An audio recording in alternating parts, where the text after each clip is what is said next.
1절로 14절까지의 말씀입니다. 제가 가지고 있는 성경책은 구약성경 124페이지에 있습니다.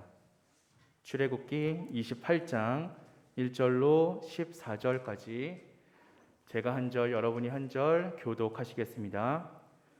너는 이스라엘 자손 중 내 형 아론과 그의 아들들 곧 아론과 아론의 아들들 나답과 아비후와 엘르아살과 이다말을 그와 함께 내게로 나아오게 하여 나를 섬기는 제사장 직분을 행하게 하되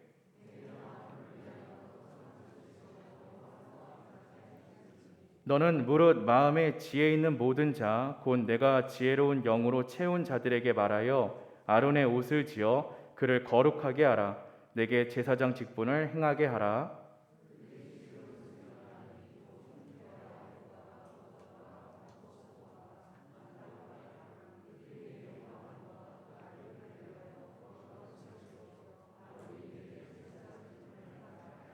그들이 쓸 것은 금색 실과 청색, 자색, 홍색 실과 가늘게 꼰 배 실이니라.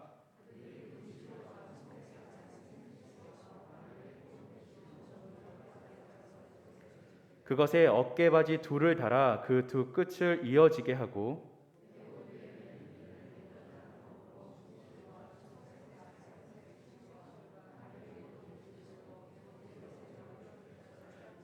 호마노 2개를 가져다가 그 위에 이스라엘 아들들의 이름을 새기되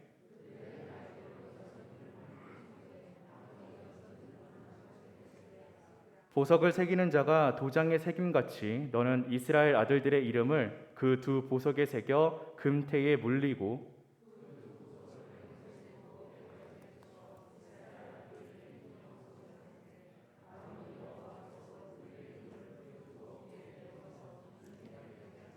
너는 금으로 태를 만들고 순금으로 노끈처럼 두 사슬을 닦고 그 딴 사슬을 그 태에 달지니라.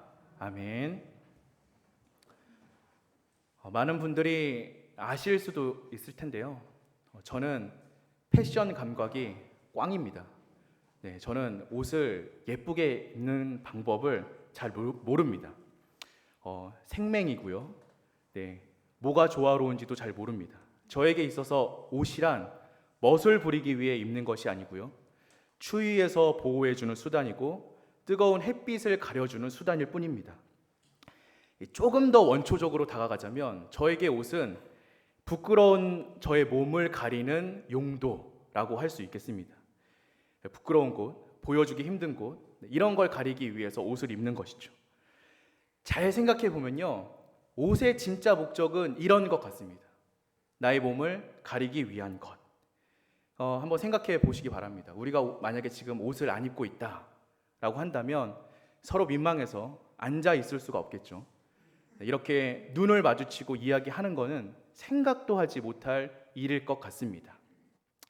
그런데 중요한 것은 이렇게 옷을 부끄러운 곳을 가리기 위해 입는다라는 것은 제 생각이 아닙니다. 이건 성경의 이야기입니다. 창세기 2장 25절을 보면요, 아담과 그의 아내 두 사람이 벌거벗었으나 부끄러워하지 아니하니라 라고 이야기합니다. 죄가 없었을 때에는 사람들이 벌거벗었어도 부끄러워하지 않았습니다. 그런데 창세기 3장으로 넘어와서 아담과 하와가 죄를 짓고 타락한 후에 가장 먼저 한 일이 무엇인지 다들 기억나시죠? 바로 옷을 만들어 입었습니다. 창세기 3장 7절의 말씀인데요, 이에 그들의 눈이 밝아져 자기들이 벗은 줄을 알고 무화과 나무 잎을 엮어서 치마로 삼았더라. 옷을 처음 입은 목적이 무엇입니까? 부끄러운 벗은 몸을 가리기 위함이었습니다. 추위를 막기 위해서도 아니었고 아름답게 보이기 위해서도 아니었고 벌거벗은 게 부끄러워서 그걸 가리기 위한 것이 옷의 목적이었습니다. 그런데 우리가 말씀을 조금만 더 따라서 나아가면요, 이 놀라운 장면을 발견합니다. 그게 뭐냐면 하나님께서 그들에게 가죽 옷을 지어 입히시는 장면입니다. 처음으로 옷을 입게 된 것이 죄로 인하여 시작된 것은 분명하지만 이제는 하나님께서 부끄러운 것을 가리기 위한 이 옷의 기능을 인정해 주시는 겁니다. 그런데 하나님이 뭐가 이쁘다고 죄를 지어서 옷을 지어 입은 이 사람들에게 가죽옷을 만들어 입혀 주십니까? 그것도 짐승을 잡아서 만들어야 하는 가죽옷, 이 희생을 해야만 만들 수 있는 가죽옷을 입혀 주시는 이유가 어디에 있습니까? 그건요, 하나님의 사랑 때문이었습니다. 너를 포기할 수 없다라는 하나님의 마음이죠. 비록 죄를 짓고 비참하고 타락하고 더러운 우리들이 되었지만 그럼에도 불구하고 우리의 부끄러움을 가려주고 싶어 하시는, 우리를 덮어주기를 원하시는 그 하나님의 사랑이 바로 옷이라는 매개를 통하여서 우리에게 보여지고 있는 것입니다.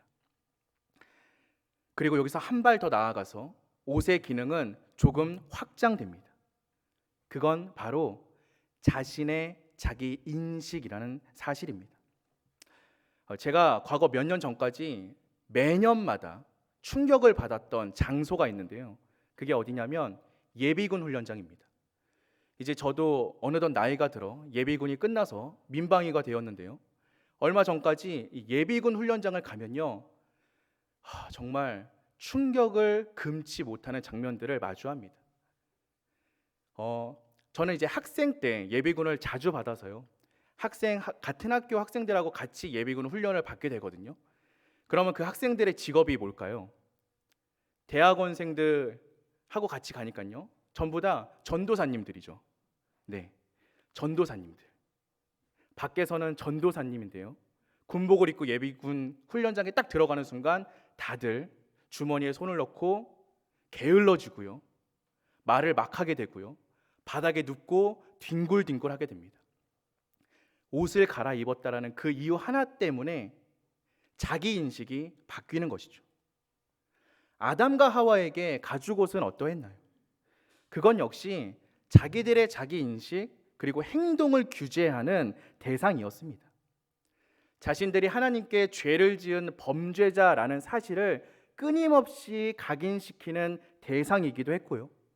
그럼에도 불구하고 자신들을 향한 하나님의 사랑이 흐르고 있음을 기억하고 감사하게 하는 대상이기도 했습니다. 성경은 이와 같이 우리가 누구인지에 대한 고백을 동반하는 매개체로 이 옷을 사용하고 있습니다. 그렇다면 성경에 죄인들이 입는 옷 말고 의인들, 거룩한 사람들이 입는 옷에 대한 이야기도 담겨 있냐라는 것이죠. 오늘 말씀이 바로 거룩한 사람들의 옷에 관한 이야기입니다. 거룩을 대표하는 사람들, 바로 제사장들의 의복에 대한 말씀입니다. 백성을 대표해서 하나님 앞에 나아가야 하는 이 제사장들은 그 누구보다 거룩해야 하는 사람들이었습니다. 그래서인지 이 사람들이 입는 의복의 앞에는 관이 있었는데 여기에 여호와께 성결이라고 적혀 있었습니다. Holy to the Lord. 하나님께 거룩하지 않는다면 그들은 제사장의 직무를 감당할 수가 없습니다. 또한 이들은 백성을 대표하는 사람들이었기에 제사장이 거룩하지 않으면 백성들의 거룩함 역시 상실할 수밖에 없는 상황이었습니다. 그렇다면 사랑하는 성도 여러분, 누가 제사장입니까? 지금 여기 모여있는 우리들 가운데 누가 제사장인가요? 성경은 우리 모두가 제사장이라고 고백합니다. 베드로전서 2장 9절의 말씀은요, 그러나 너희는 택하신 족속이요 왕같은 제사장들이요 거룩한 나라요 그의 소유가 된 백성이다 라고 고백하고 있습니다. 그런데 이것은 단순히 베드로 혼자만의 생각이 아니었습니다. 이 말씀은 성경을 관통하는 맥과 함께하고 있습니다. 출애굽기 19장 5절로 6절까지의 말씀을 보면 세계가 다 내게 속하였나니 너희가 내 말을 잘 듣고 내 언약을 지키면 너희는 모든 민족 중에서 내 소유가 되겠고 너희가 내게 대하여 제사장 나라가 되며 거룩한 백성이 되리라. 너는 이 말을 이스라엘 자손에게 전할지니라. 아멘. 하나님의 뜻이죠. 우리가 제사장이 되고 우리가 거룩한 사람이 되는 것은 바로 하나님의 뜻입니다. 그래서 우리가 마주하고 있는 이 구약의 제사장에 대한 이야기는요, 다른 사람의 이야기가 아닙니다. 바로 우리를 향한 이야기이죠. 저와 여러분들의 이야기입니다. 그런데 이 제사장을 세우는 장면에서 우리는 좀 이상한 것을 하나 발견할 수 있습니다. 이 전체 이스라엘 백성의 거룩을 대표하는 제사장을 세우면서 조건이 없어요. 기준이 없습니다. 오늘 말씀의 1절인데요. 오늘 말씀의 1절은 이렇게 이야기합니다. 너는 이스라엘 자손 중 내 형 아론과 그의 아들들 곧 아론과 아론의 아들들 나답과 아비후와 엘르아살과 이다말을 그와 함께 내게로 나오게 하여 나를 섬기는 제사장 직분을 행하게 하되, 우리가 분명히 잘 알고 있듯이요, 성경에서는 사람을 세울 때 그냥 세우지 않습니다. 오늘 우리가 함께 읽은 말씀의 앞에 등장하는 출애굽기 18장 21절만 보더라도요, 광야에서 모세를 돕기 위해 천부장, 백부장, 십부장 이런 사람들을 세울 때 분명한 기준이 있었습니다. 그런데 지금 그런 사람들보다 더 중요한 자리를 맡아야 하는 이 거룩을 대표하는 제사장을 뽑는데 아무런 기준을 제시하지 않고 있습니다. 여기서 등장하는 기준 딱 하나 있는데요, 모세의 형이라는 이유밖에 없습니다. 이 모세야 특별한 부르심도 받았고 소명을 받았으니 이해도 되죠. 그런데 아론은 소명을 받았다는 이야기도 없습니다. 그냥 제사장으로 세워집니다. 단지 모세의 형이라는 이유 때문입니다. 이게 납득이 되시나요? 이해가 되시나요? 그냥 하나님의 말씀이니까 아멘 하고 넘어가나요? 우리가 지내면서도 어떤 교회에 그냥 목사의 형이라는 이유만으로 장로의 직분을 주고 목사의 가족이라는 이유 하나만으로 장로직을 수행한다면 우리는 문제라고 생각할 것입니다.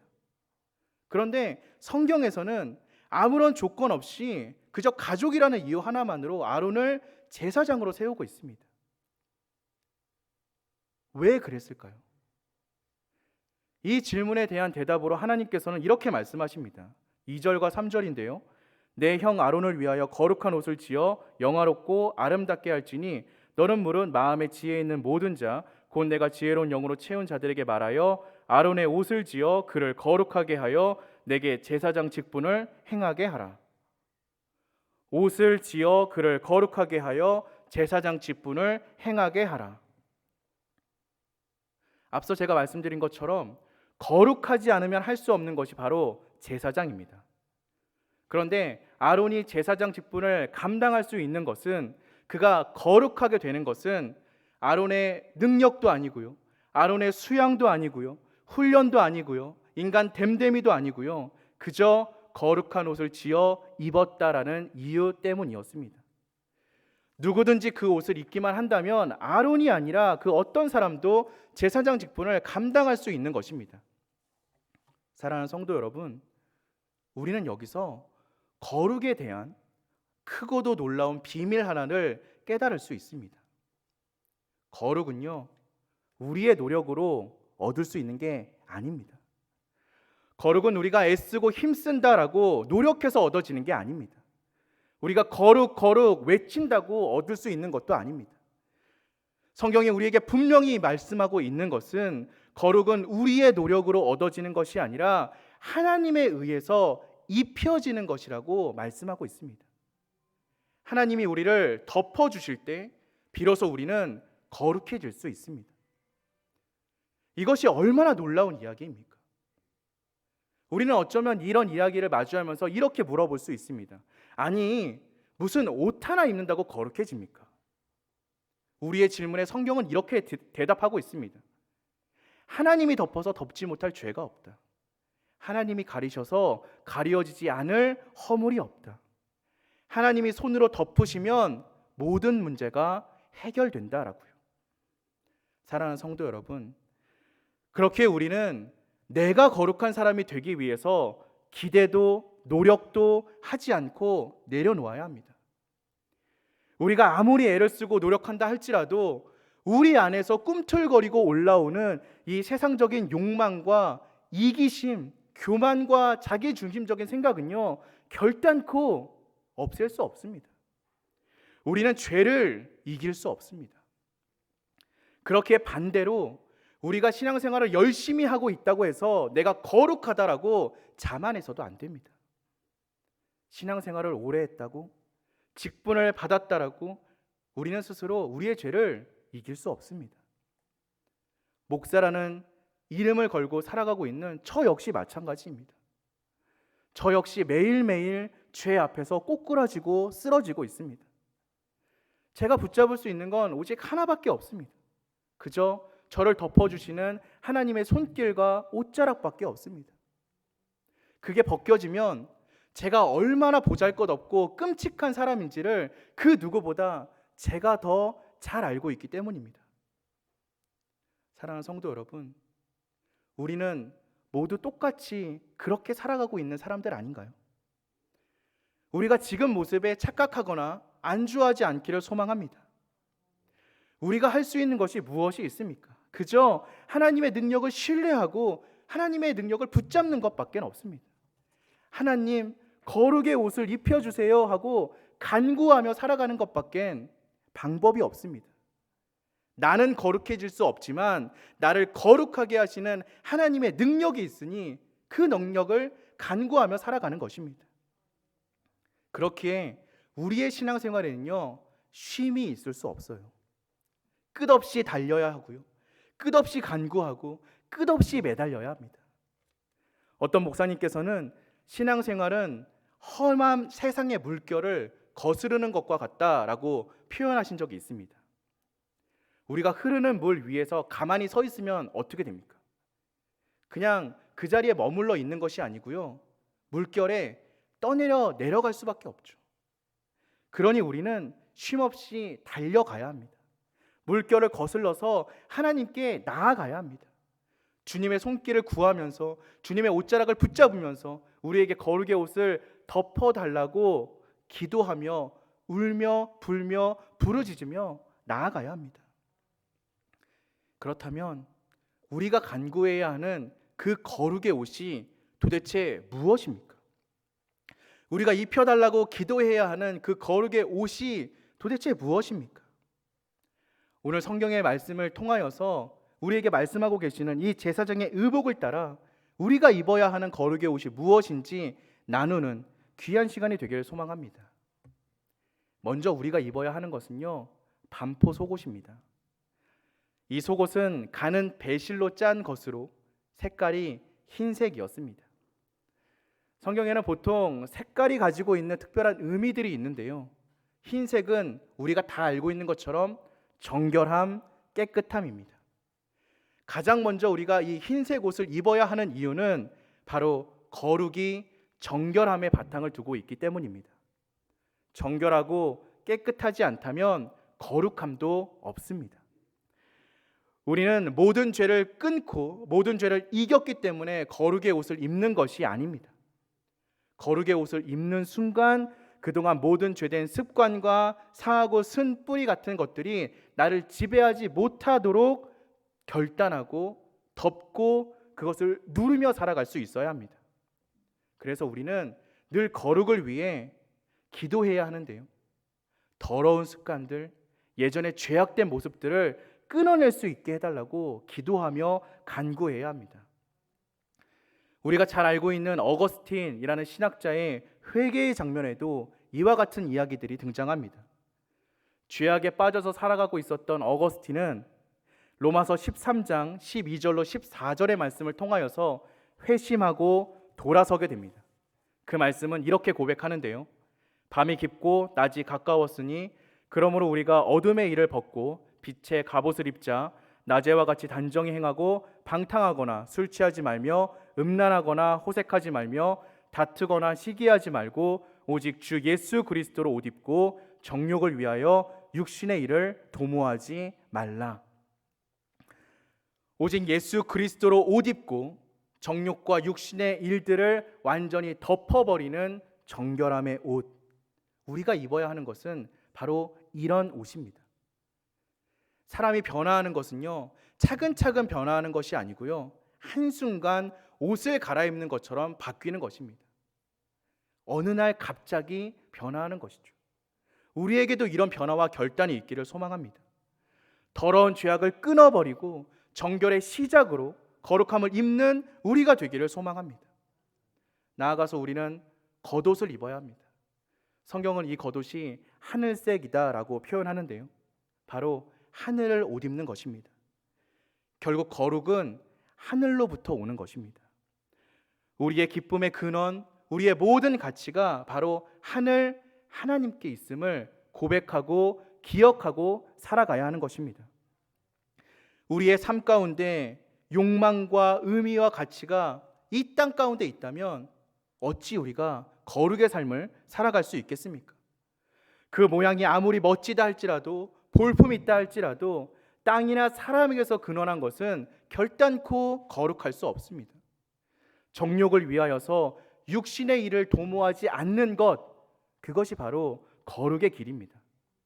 그렇게 우리는 모든 기쁨과 모든 가치와 모든 것의 근원을 하늘에 두고 살아가는 사람들이 되어야 합니다.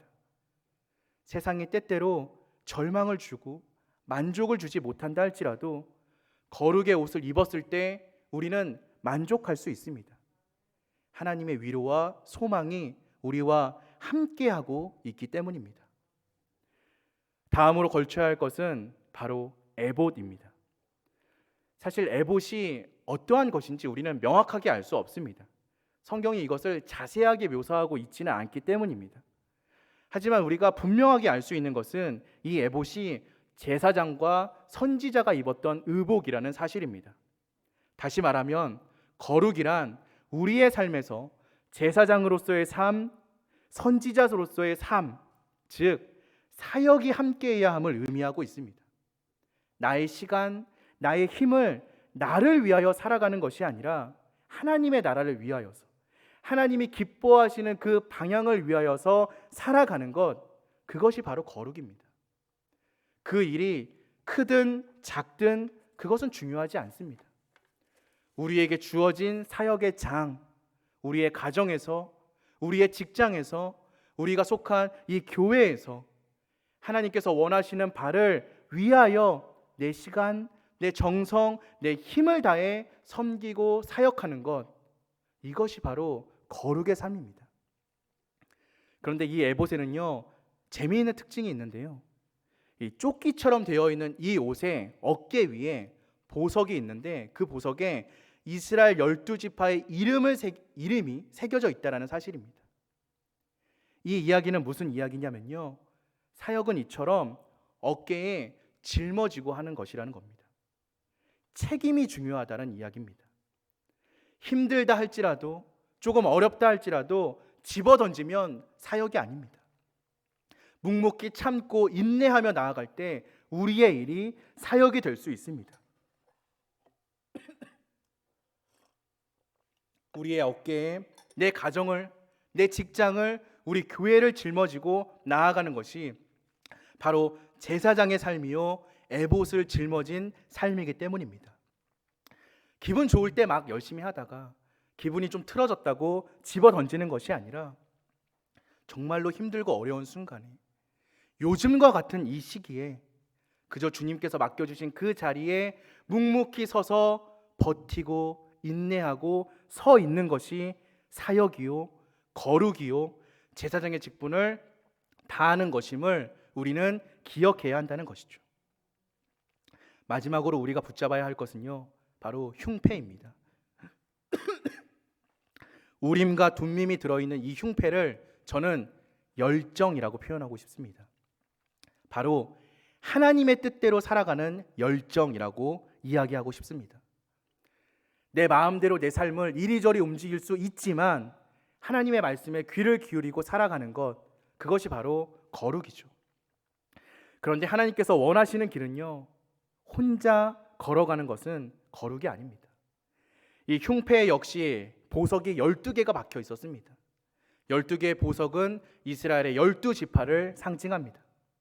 이와 같이 공동체가 함께 가는 것이 바로 거룩입니다. 내가 속한 가정, 내가 속한 교회, 내가 속한 사회가 하나님 앞에서 바로 갈 수 있도록 기도하고 엎드려지며 이끌고 나아가는 것, 이것이 바로 거룩이죠. 마태복음 18장 19절로 20절 말씀은 이렇게 고백합니다. 너희 중에 두 사람이 땅에서 합심하며 무엇이든지 구하면 하늘에 계신 내 아버지께서 그들을 위하여 이루게 하시리라. 두세 사람이 내 이름으로 모인 곳에는 나도 그들 중에 있느니라. 아멘. 우리가 걸어가고 있는 이 사역의 길은 혼자 가는 것이 아닙니다. 그래서 그 길은 때로는 가슴이 아플 때도 있습니다. 그렇기에 내 자식을 붙들고 사회를 붙들고 가정을 붙들고 교회를 붙들고 기도하며 나아가는 것, 그것이 바로 거룩의 길입니다. 우리들에게 그런 뜨거운 열정의 흉패가 함께하기를 주님의 이름으로 축원드립니다. 말씀을 정리하겠습니다.